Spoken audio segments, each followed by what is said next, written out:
अस्सलामुअलैकुम वरहमतुल्लाह। इस्लामी नजरियाती काउंसिल का फैसला आने के बाद आखिरकार फाइनली इंजीनियर साहब के वकला ने इस्लामी नजरियाती काउंसिल के खिलाफ नोटिस जारी किया, जिसमें यह मुतालबा किया गया कि इस्लामी नजरियाती काउंसिल अपने इस जारी किए गए फैसले के हवाले से पब्लिकली माफी मांगे और इस्लामी नजरियाती काउंसिल के मेंबर्स बाकायदा अपना इस्तीफा दें। सिर्फ इंजीनियर साहब के लॉयर्स नहीं बल्कि पाकिस्तान के मशहूर सियासतदान और बहुत से बड़े एडवोकेट्स ने बाकायदा इस्लामाबाद हाई कोर्ट के अंदर इस्लामी नजरियाती काउंसिल के इस फैसले के खिलाफ पिटीशन फाइल की। और इसी के साथ बहुत से लोग ये सवाल कर रहे थे कि अगर इंजीनियर साहब का केस इतना ही मजबूत है तो आखिर उनकी लीगल टीम इतना डिले क्यों कर रही है। तो फाइनली इस सवाल के हवाले से भी अभी हाल ही में एडवोकेट ताहिर अयूबी साहब ने अपनी खामोशी तोड़ी। इन तमाम की तमाम खबरों को सुनने के लिए वीडियो को अंत तक जरूर देखिएगा। सबसे पहली और बड़ी अपडेट ये है कि रिसेंटली इंजीनियर साहब के वकला ने इस्लामी नजरियाती काउंसिल को बाकायदा एक नोटिस जारी किया, जिसमें उन्होंने पहली बात तो ये मेंशन की कि इस्लामी नजरियाती काउंसिल ने अपनी आईनी हुदूद का तजावुज किया है, क्योंकि पाकिस्तान के आइन में बाकायदा ये चीज मेंशन की गई है कि इस्लामी नजरियाती काउंसिल सिर्फ एक एडवाइजरी बॉडी है, वो किसी शख्स के खिलाफ बाकायदा तौर पर फतवा या फिर फैसला नहीं सुना सकती। और इंजीनियर साहब के मसले में उन्होंने अपने आईनी इख्तियारात से तजावुज करके उनके खिलाफ फतवा जारी किया और अब इनके इस फैसले की बुनियाद पर कोई शख्स मावराए अदालत जाते हुए इंजीनियर साहब और उनके किसी स्टूडेंट्स की लाइफ को वल्नरेबल कर सकता है। इसके साथ इंजीनियर साहब के वकला ने उस लेटर में इस्लामी नजरियाती काउंसिल के मेंबर्स को एक्सपोज किया और उन्होंने ये फरमाया कि इस्लामी नजरियाती काउंसिल के मेंबर्स ने इस्लामी नजरियाती काउंसिल के फोरम को अपनी जाती दुश्मनी के लिए इस्तेमाल किया है। और इसका सबूत ये है कि मौलाना ताहिर अशरफी साहब और हाफिज अमजद साहब, जो कि इस्लामी नजरियाती काउंसिल के मेंबर हैं, उन्होंने ये फैसला सुनाने से पहले ही पब्लिकली इंजीनियर साहब के खिलाफ प्रोपेगेंडा शुरू कर दिया था। और इसके साथ सैयद मोहम्मद शमसुर रहमान साहब, जो कि इस्लामी नजरियाती काउंसिल के मेंबर हैं, उनका तो बाकायदा उमर अली कादरी के साथ राब्ता है, जिसने इंजीनियर साहब के खिलाफ FIR दर्ज करवाई थी। अब ऐसे लोग जो कि पहले से इंजीनियर साहब के खिलाफ प्रोपेगेंडा कर रहे हैं, उनसे अगर राय ली जाएगी तो हम कैसे ये एक्सपेक्ट कर सकते हैं कि वो एक अनबाइस्ड ओपिनियन देंगे। इसके बाद इंजीनियर साहब के वकला ने इन मेंबर्स की रेजिग्नेशन का मुतालबा किया और साथ में ये मुतालबा किया कि इंजीनियर साहब के खिलाफ इन लोगों ने जो अपना सो कॉल्ड फैसला सुनाया है वो इसको वापस लें और बाकायदा पब्लिकली माफी मांगे, वरना 14 दिनों के बाद इस्लामी नजरियाती काउंसिल के इस फैसले को कोर्ट में बाकायदा चैलेंज किया जाएगा। नेक्स्ट अपडेट ये है कि रिसेंटली मतीउल्लाह जान साहब के प्रोग्राम में डॉक्टर असलम खाकी साहब ने यह बताया कि उन्होंने इस्लामाबाद हाई कोर्ट में इस्लामी नजरियाती काउंसिल के खिलाफ नोटिस जारी किया है, क्योंकि इस्लामी नजरियाती काउंसिल ने अपनी कॉन्स्टिट्यूशनल बाउंड्रीज को क्रॉस करके इंजीनियर साहब के खिलाफ फैसला जारी किया। तो मेरे साथ मौजूद है डॉक्टर असलम खाकी,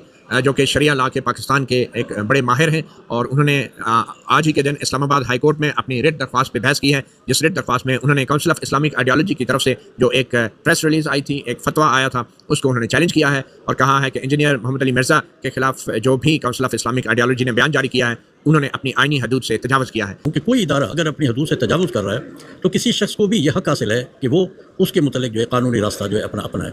उसी चीज़ को रखते हुए मैंने ये रेट दाखिल की। आज प्रिलिमिनरी हियरिंग थी तो मुझ पे पहले ऑब्जेक्शन मैंने ये रेट किसके खिलाफ दाखिल की, किसको फरीक बनाया? हाँ, इस्लामी नजरियाती काउंसिल को और साइबर क्राइम्स एजेंसी को, नेशनल साइबर, जिन्होंने रेफर किया था, एक मुरासला भेजा था इसी के वीडियो के मुतल्लिक कि ये आप मुलाहिजा करें इस्लामी नजरियाती काउंसिल को और इस पर हमें राय दें कि ये गुस्ताखी में आता है या नहीं। उन्होंने भी अपनी हदूद से तजावुज़ किया। इन्वेस्टिगेशन अथॉरिटी का ये काम नहीं होता कि वो मजहबी राय लेकर उसको पार्ट ऑफ दैट बनाए। जब आपने एक्सपर्ट राय ले ली तो फिर तो आपकी इन्वेस्टिगेशन का मतलब ही खत्म हो गया। फिर जो भी राय होती है वो अदालत में उस बंदे को पेश किया जाता है, उस पर क्रॉस एग्जामिनेशन होती है गवाह में, क्योंकि बतौर गवाही के होती है ना ये। तो इस हवाले से जब मैंने ये देखा तो मैंने कहा इन्हें तो तजावुज़ किया है। फिर आर्टिकल 229 और रेड विद आर्टिकल 230 वो क्लियरली और कैंडिडली डिफाइन करता है इस्लामी नजरियाती काउंसिल की पावर को। उनका ये रोल नहीं है कि फतवे दें, किसी शख्स की जो है स्टेटमेंट को एग्जामिन करें। इसी तरीके से हम ये कहते हैं कि इस तरह अगर ये चीज़ हुई तो फिर तो कोई भी जो है वो राय दे सकता है। और ख़ासतौर पर मिर्ज़ा यानी कि इंजीनियर साहब, मैं इनको अक्सर कहा करता हूँ, ये बगैर बारे के गाड़ी है, ब्रेकें नहीं लगाते, हर एक को रगड़ा लगा देते हैं, दूसरे अल्फाज में हर एक की मंजी ठोक देते हैं। तो नजरियाती काउंसिल में जो मेंबर्स हैं तकरीबन इनके भी सब, क्योंकि साहब हर मकतब फ़िक्र को तो ब्रेकें लगानी चाहिए नहीं, उन्होंने मौका समझा, उन्होंने मंजी ठोक दी इसकी फतवा दे के ना। तो नजरियाती काउंसिल का फतवा जो इसलिए भी खतरनाक है, किसी और मौलवी का तो खतरनाक नहीं है, वो इसलिए खतरनाक है कि लोग इसको सेक्रेटरी तकद्दुस समझते हैं। वो तो वल्नरेबल कर दिया, लोग जो है वो तो मार भी देंगे, वो कहेंगे जी आप तो नजरियाती काउंसिल ने भी कह दिया है, ये तो पक्का गुस्ताख है, उसे जेल में भी मार सकते हैं वो जैसे मारा है। इसी के साथ पाकिस्तान की मशहूर शख्सियत बैरिस्टर जफरुल्लाह खान साहब ने भी इस्लामी नजरियाती काउंसिल को एक ओपन लेटर जारी किया, जिसे आप स्क्रीन पर पॉज करके पढ़ सकते हैं। नेक्स्ट अपडेट ये है कि रिसेंटली असदुल्लाह हाशमी साहब ने अपनी वीडियो में ये बताया कि कल 2 अक्टूबर को इंजीनियर साहब की अदालत में फिर से पेशी थी। First of all latest development engineer Mohammad Ali Mirza साहब के केस में ये है कि इंजीनियर मोहम्मद अली मिर्जा साहब का 14 दिन का रिमांड हुआ था और 14 दिन के जुडिशियल रिमांड में ही was under custody in Adiala jail, और वहां से आज जो है वो 14 दिन के बाद जो है वो उन्हें बिफोर द कोर्ट जो है वो प्रोड्यूस किया गया।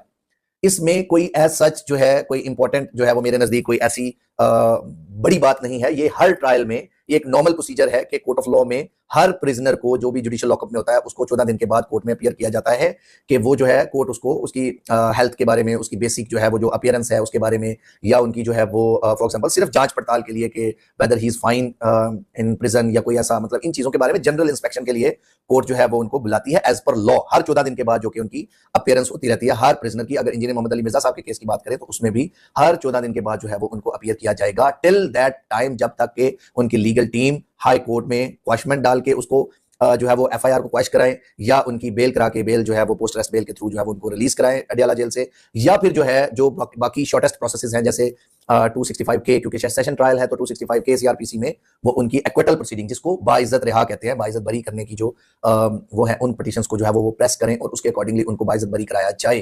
तो तब तक जो है हर 14 दिन के बाद इनको जो है वो पेश किया जाएगा अदालत में। नेक्स्ट अपडेट ये है कि रिसेंटली एक प्रोग्राम के दौरान इंजीनियर साहब के लॉयर एडवोकेट हाफिज ताहिर अयूबी साहब से ये सवाल किया गया कि आप कहते हैं कि इंजीनियर साहब का केस बहुत ज्यादा मजबूत है और आपने उलमाए किराम से इंजीनियर साहब के दिफा में बहुत से फतवे भी मौसूल किए हैं, तो अब इसके बाद इंजीनियर साहब की रिहाई के असबाब कब तक नजर आ रहे हैं? और हमारी कोशिश है, बेसिकली हमारा जो असल मकसद है डिले करने का, जो थोड़ा सा टाइम जो ले रहे हैं वो मकसद हमारा ये है कि हमने जेल से रिहा नहीं होना, हमने उन एलिगेशन से रिहा होना है जो एलिगेशन हमारे खिलाफ जो लगाए गए, ताकि पब्लिक के सामने एक्चुअल जो मामला है वो सामने आए कि असल बात ये है और मामला ये किया गया। आप बिलीव करें, मुझे ऐसे लोग मिले हैं इन 1-2 दिनों के अंदर कि जो बिल्कुल पब्लिकली कहते हैं कि मैंने सुना है कि जी उन्होंने इस तरह की बात की है, हालांकि वो टोटली वो एक नई बात बता रहे थे।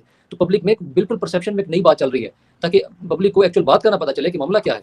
एफआईआर तो किसी ने पढ़ी नहीं है, एफआईआर तो किसी ने देखी नहीं है कि एफआईआर क्या है, बस यही बात चल रही है कि उन्होंने कोई गुस्ताखी कर दी। और वो जो वर्ड जो मेरे कान तक पहुंचे, मैं तो खुद हैरान हो गया कि यार ये बात तो जो आपने बताई बड़ी खतरनाक है कि पब्लिक में ये बात चल रही है। तो ये भी हमारे माशरे का एक अलमिया है। आप पाकिस्तान की जो आवाम है और जो इंजीनियर मोहम्मद अली मिर्जा साहब के स्टूडेंट्स हैं, उन्हें आप इतना तो दिलासा देंगे कि ये केस जो है वो फिक्टिशियस है, कमजोर है, और बहुत जल्द इंजीनियर मोहम्मद अली मिर्जा साहब एकेडमी में शेर की तरह दौड़ते हुए आएंगे और दावत व तबलीग का काम बहुत जल्द शुरू करेंगे। ऐसी उम्मीद दिलाते हैं आप? जी जी बिल्कुल बिल्कुल। ये कैटेगोरिकली मैं कह रहा हूँ कि केस जो है वो इंतहाई कमज़ोर है, और जो टाइम टेकिंग है वो सिर्फ जो है एविडेंस की वजह से है, और ये इंजीनियर साहब की अपनी राय इसमें है, शामिल है।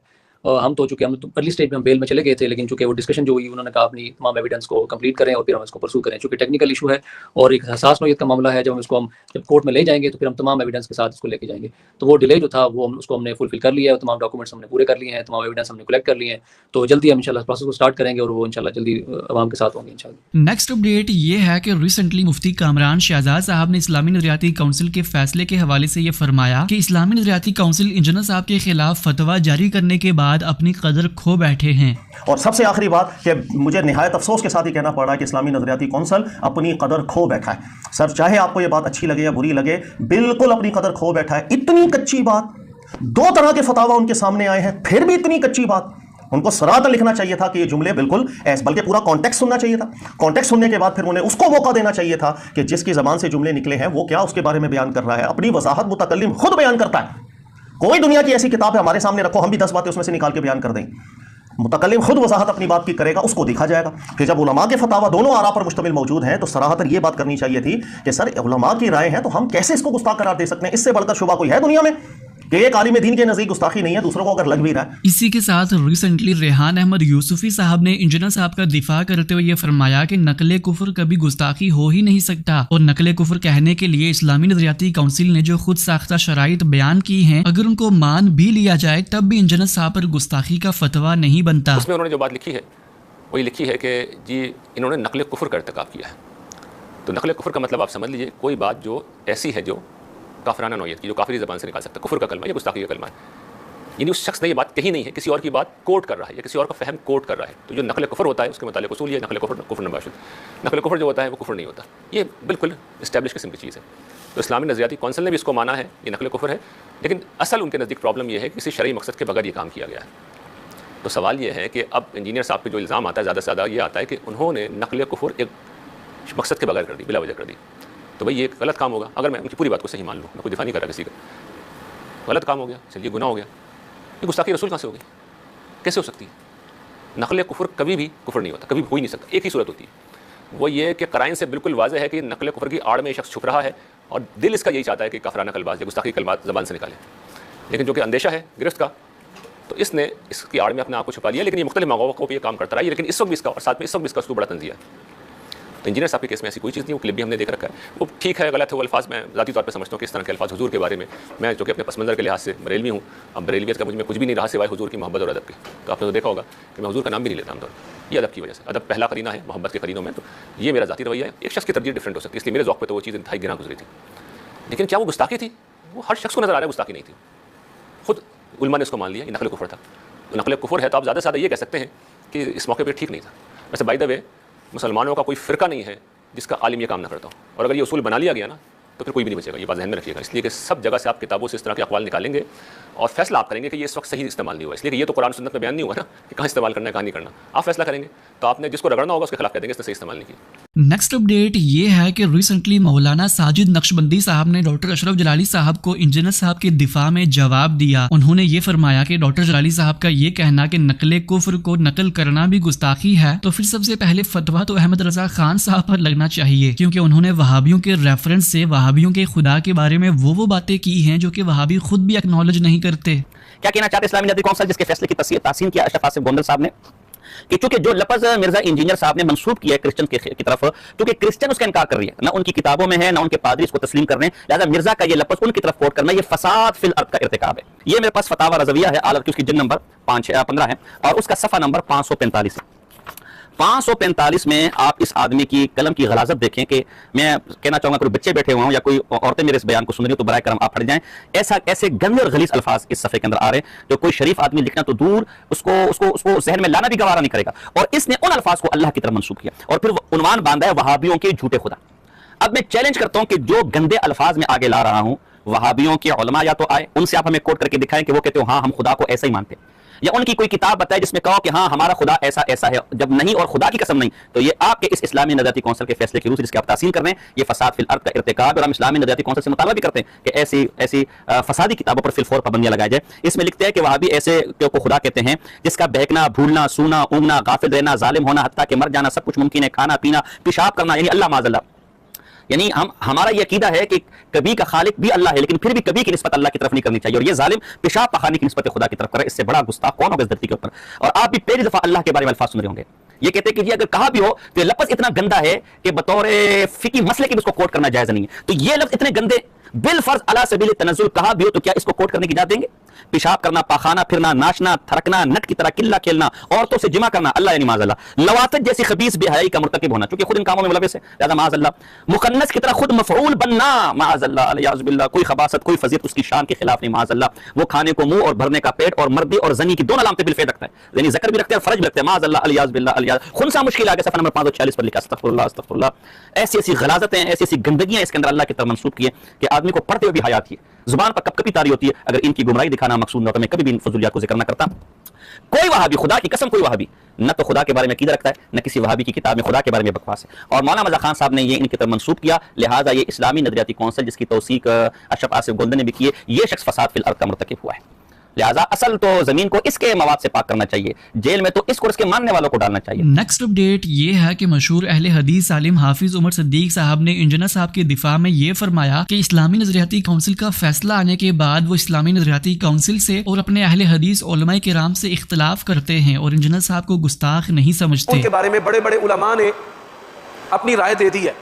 इस्लामी नजरियाती काउंसिल जो है वो पाकिस्तान का सबसे बड़ा कानूनी उलमा का प्लेटफार्म है जिसके अंदर तमाम मकातब फ़िक्र। तो मेरी इन उलमा में से राना शफीक पसरूरी हाफिज़हुल्लाह तबारक व तआला जो इस्लामी नजरियाती कौंसिल के मेंबर हैं, उनसे गुफ्तगू हुई इस सिलसिला में, क्योंकि मैं इससे राय मुख्तलिफ रखता हूँ।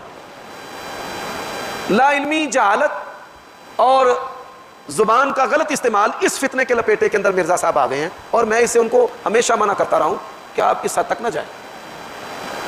मेरी राय जो है वो इससे मुख्तलिफ है, मैं उनको गुस्ताख़ रसूल नहीं समझता।